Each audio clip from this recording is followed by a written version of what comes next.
Good afternoon, everyone. And for those of you who might have wandered into the wrong room, I'm John Podesta. I'm going to speak for a few minutes, and then I'm going to take some questions from the press.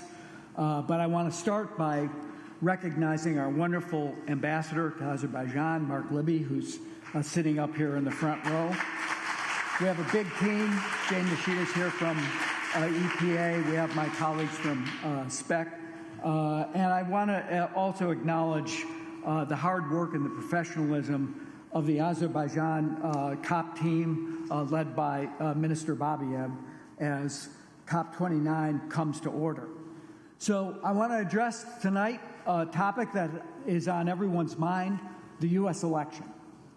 For those of us dedicated to climate action, last week's outcome in the United States is obviously bitterly disappointing, particularly because of the unprecedented resources and ambition President Biden and Vice President Harris brought to the climate fight. Starting with our bold 2030 NDC to cut emissions by 50 to 52% below 2005 levels, by rejoining Paris, by making the largest investment in climate and clean energy in history through the Inflation Reduction Act and the bipartisan infrastructure law. The President's commitment to quadruple international climate funds from the United States to $11 billion per year. It is clear that the next administration will try to take a U-turn and reverse much of this progress. And of course, I'm keenly aware of the disappointment that the United States has at times caused the parties of the climate regime who have lived through a pattern of strong, engaged, effective U.S. leadership, followed by sudden disengagement after a U.S. presidential election. And I know that this disappointment is more difficult to tolerate as the dangers we face grow ever more catastrophic. But that is the reality. In January, we're going to inaugurate a president whose relationship to climate change is captured by the words hoax and fossil fuels. He's vowed to dismantle our environmental safeguards and once again withdraw the United States from the Paris Agreement. That is what he has said, and we should believe him. The United States is a democracy, and in a democracy, the will of the people prevails. Our administration is working with the incoming administration to ensure a peaceful and orderly transition of power. But what I want to tell you today is that while the United States federal government under Donald Trump may put climate action on the back burner, the work to contain climate change is going to continue in the United States with commitment and passion and belief. As President Biden said in the Rose Garden last week, setbacks are unavoidable, but giving up is unforgivable. This is not the end of our fight for a cleaner, safer planet. Facts are still facts. Science is still science. The fight is bigger than one election, one political cycle in one country. This fight is bigger still because we are all living through a year defined by the climate crisis in every country of the world. July 22nd was the hottest day in recorded history. The consequences of living on a rapidly warming planet are all around us, and not just in collapsing coral reefs and melting ice sheets. It's had devastating impact on people's lives.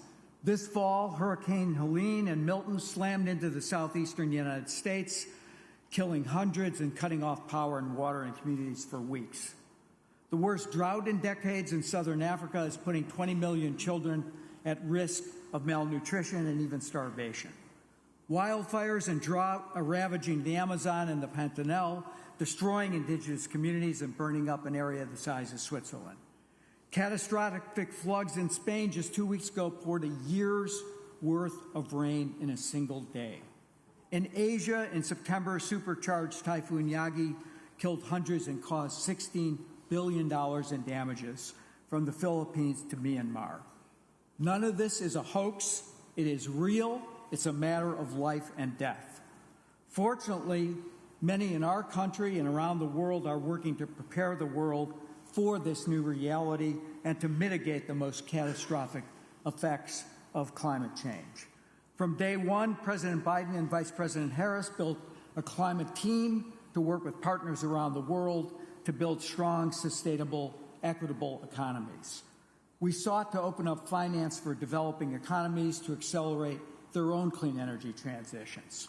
We saw a gap between clean energy supply and anticipated demand and sought to close it.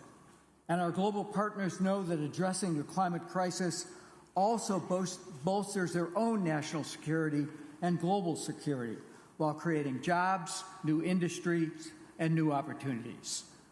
The United States has been the world's partner in these efforts for 4 years. That remains our mission. For example, the Inflation Reduction Act is unleashing a clean energy boom in America that's boosting innovation and lowering costs for clean energy technology by as much as 25%. That helps speed deployment of clean energy not just in the U.S., but across the globe, slashing emissions everywhere.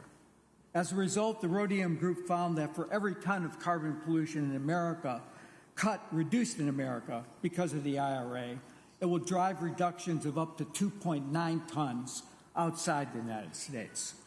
The historic investments under President Biden and Vice President Harris have crucially been government-enabled but private sector-led. In total, just since the president took office, American companies have announced more than $450 billion in new clean energy investments. Here at COP29 and moving forward, the private sector must continue to lead, to make new and bigger investments in clean energy technologies, to continue to innovate and build a net zero economy. And we will continue to need subnational actors in the U.S. and globally to lead the way. In the wake of COP22 in Marrakesh and President Trump's decision in 2017 to pull the United States out of the Paris Agreement, the We Are Still In movement was born in the United States.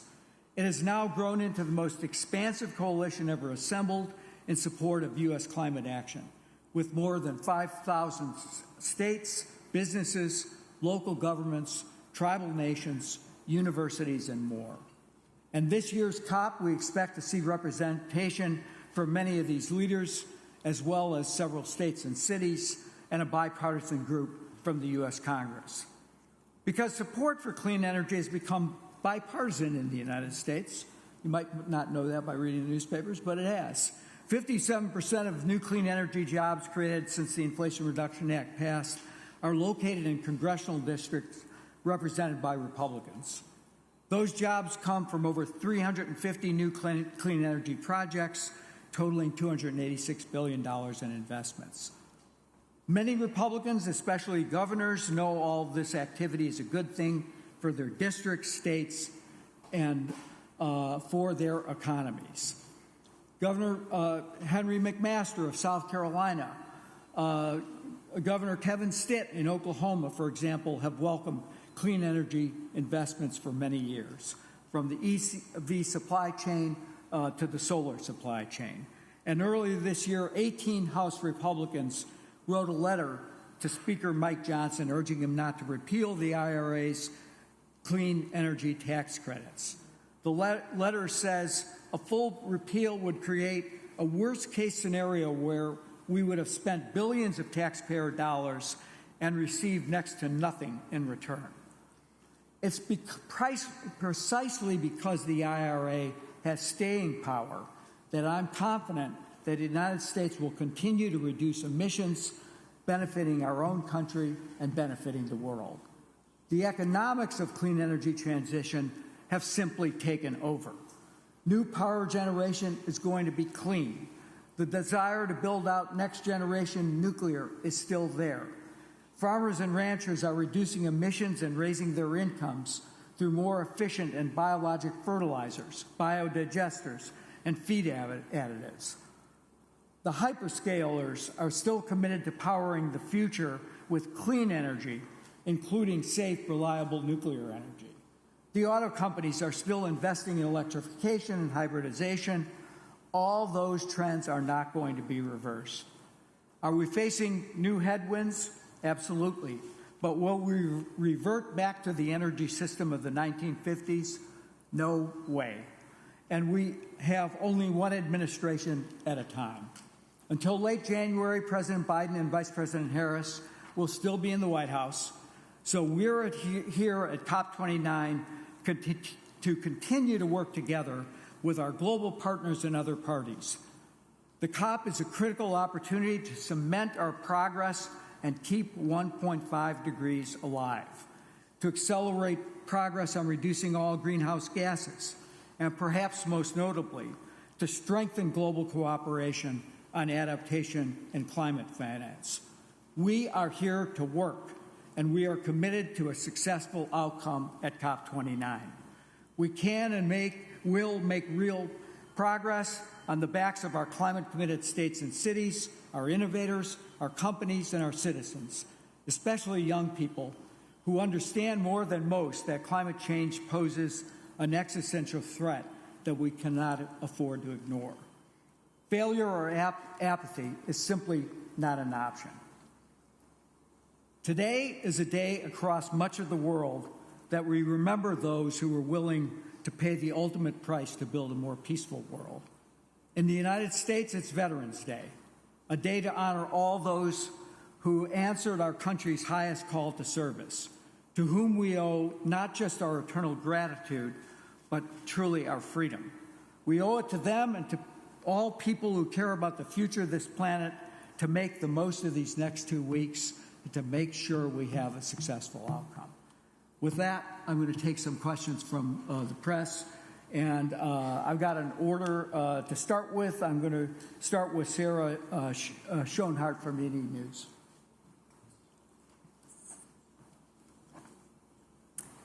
Hi, thank you so much for taking questions. Thank you for addressing us. The U.S. role is arguably diminished at COP this year because of the election. I'm curious, what do you see as the main goal for the U.S. at this COP, and how do you plan to achieve that? Look, we've been working very hard with the COP presidency and with our colleagues across the world on a range of issues.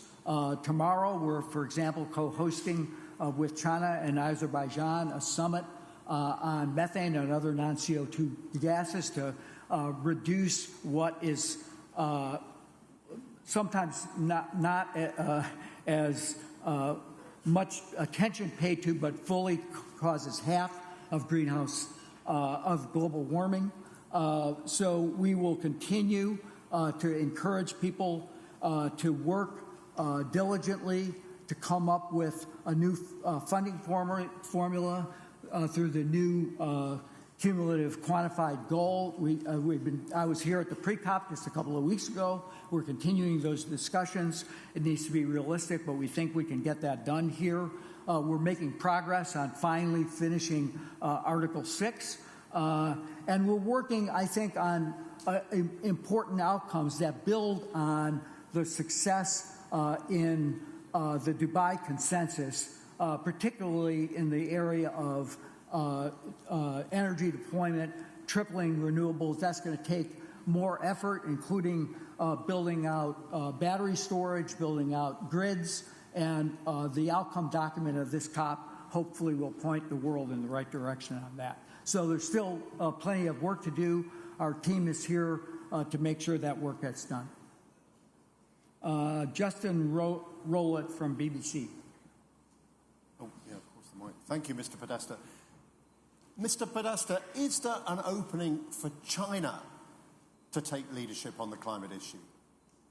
Well, look, China is now 30% of global emissions. They're the largest emitter in the world, and they have an obligation. As you know, we've been engaged with them over a long period of time. In my case, that goes back to dialogues that I had with senior levels of the Chinese government in advance of 2014, when President Obama and President Xi announced jointly their nationally determined commitments and gave life to, and I think helped really propel action that led to the Paris Agreement. But as the world's largest emitter, they have an obligation to take account of what occurred in Dubai to come forward with a 1.5 aligned, all greenhouse gas, economy-wide NDC. And I'm sure they're sending a senior level delegation here. I mentioned the joint summit we're hosting tomorrow on methane. We've been engaged with them on reducing other non-CO2 gases, including industrial nitrous oxide. But it is incumbent, if we're going to keep 1.5 within reach, that they come forward with real reductions against what we believe is an economy that's really already peaked emissions. Whether it's this year, next year, or last year, they're in the mid-2020s, they're peaking. They've already hit their 2030 target for deployment of renewables, which they pledged in 2015, 6 years ahead of schedule.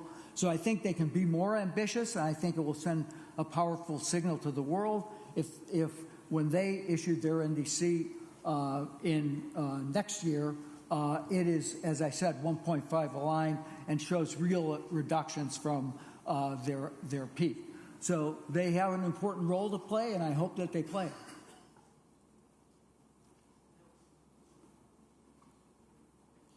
I'm sorry.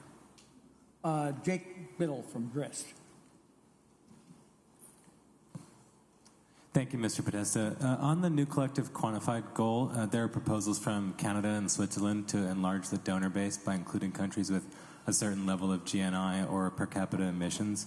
I'm wondering what the U.S.'s position on those proposals are, and if an expanded donor base is a condition for U.S. support of the goal. Look, we've felt that an expanded donor base has been long warranted. We've argued that in the run-up to COP. There are capable parties.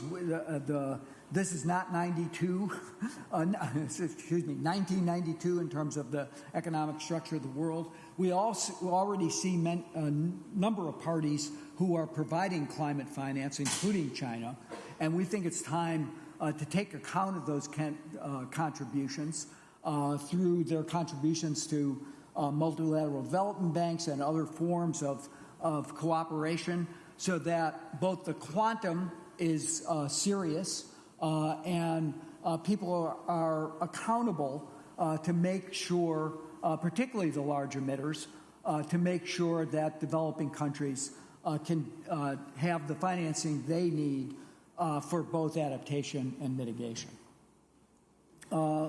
Laman Zainalova from Trend. Good to see you again.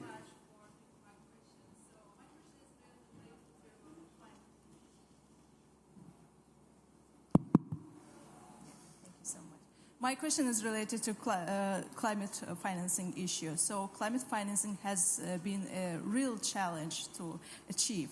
And in this regard, especially, it has been a challenge for least developed countries and also small island countries. Which commitments and improvements do you expect to achieve at COP29 in terms of simplifying the access to financing, especially for those countries, in order to help them to adapt and also to fight climate action?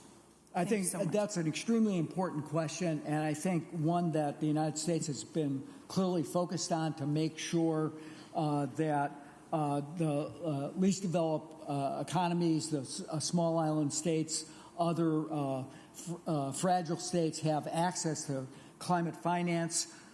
We spent a lot of time talking about the quantum of what, from $100 billion up, what's the quantum of the support layer of the NCQG, but there's also very important work that needs to be done to improve access to financing, the so-called qualitative elements of the NCQG.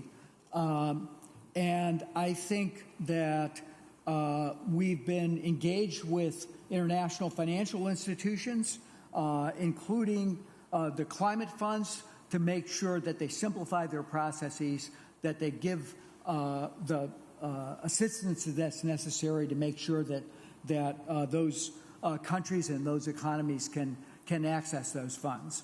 Often, even in where there's a capacity to have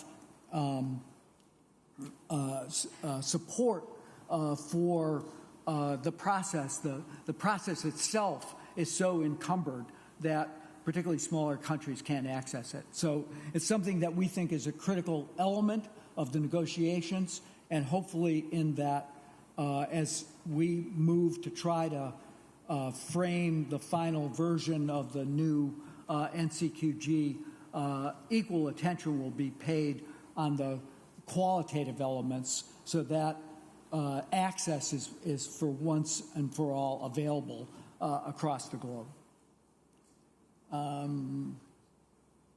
VJV from The Economist. Hi, thank you for your comments today. I wanted to ask, in the time you have remaining, what are the most important things that you think you can do to Trump-proof your accomplishments of the Biden administration, and going beyond administrative action as well? Do you think there's a possibility of something like permitting reform, where there is some bipartisan support? Is there any chance in the lame duck, or is that a dead duck? The Congress is just coming back into town tomorrow. I think it'll be a topic how both sides sort that out. I think there is support and bipartisan support in the Senate for moving forward with permitting reform. Whether the House decides it wants to take it up, I can't speculate standing here today. They've been gone for a while, as you know, for the election break.